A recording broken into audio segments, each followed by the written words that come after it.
घटना आहे छत्तीसगडमधील जांजगीर या गावामधील. प्रेक्षकांनो, निसर्ग आपल्याला जे काही देतो ती त्याची देणगी असते. पण माणूस मात्र नेहमी शॉर्टकट शोधत असतो. शक्ती मिळवण्यासाठी चुकीचे असे मार्ग निवडतो. मात्र निसर्गाची ताकद आणि कृत्रिमरित्या मिळवलेली ताकद यामध्ये मात्र जमीन आसमानाचा फरक असतो.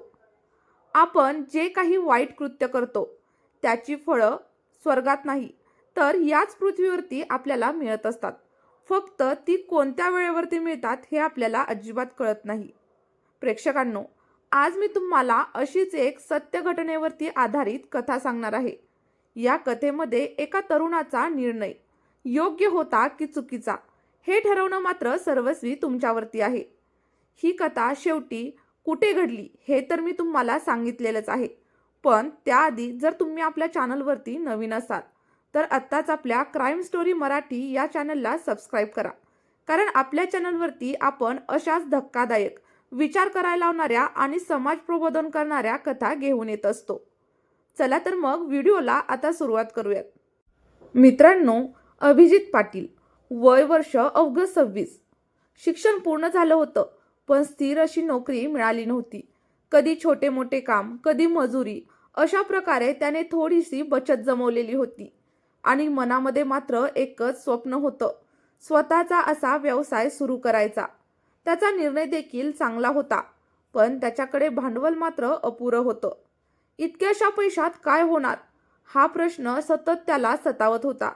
बँक लोन, सावकार, व्याज, सगळे काही पर्याय त्याच्या डोक्यामध्ये फिरत होते. अशातच त्याच्या एका मित्राने सहजच बोलता बोलता त्याला सल्ला दिला, तुझं लग्नाचं वय झालंय, लग्न कर, लग्नानंतर तुला लोन देखील सहजच मिळेल.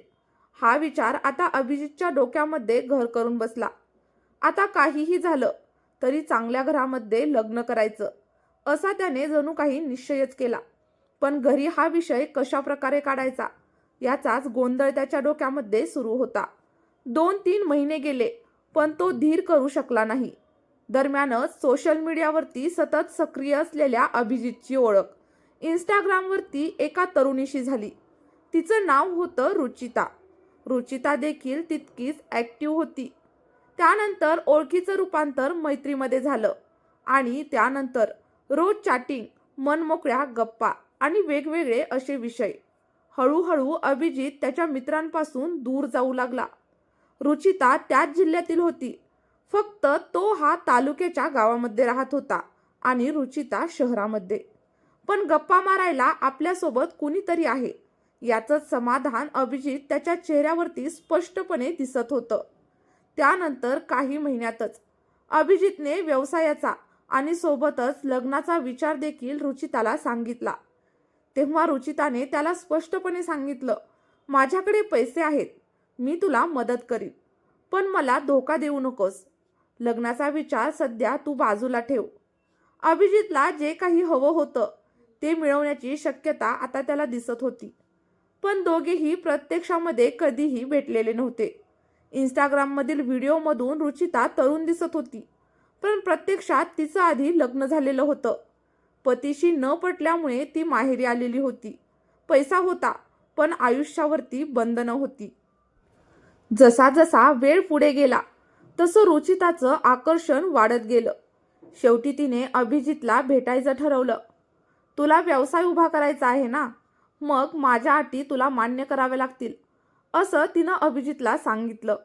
त्यानंतर तिने शहरातल्या श्रीकृष्ण लॉजमध्ये एक रूम देखील बुक केली.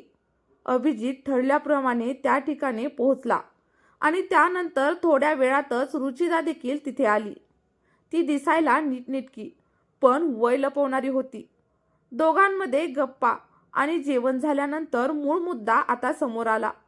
रुचिताने स्पष्टपणे त्याला सांगितलं, तुझ्याकडे पैसा नाही पण माझ्याकडे आहे.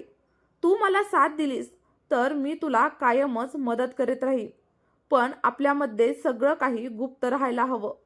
रुचिता ही अनुभवाने अभिजितपेक्षा पुढे होती, तर अभिजित मात्र आतमधून पूर्णपणे घाबरलेला होता.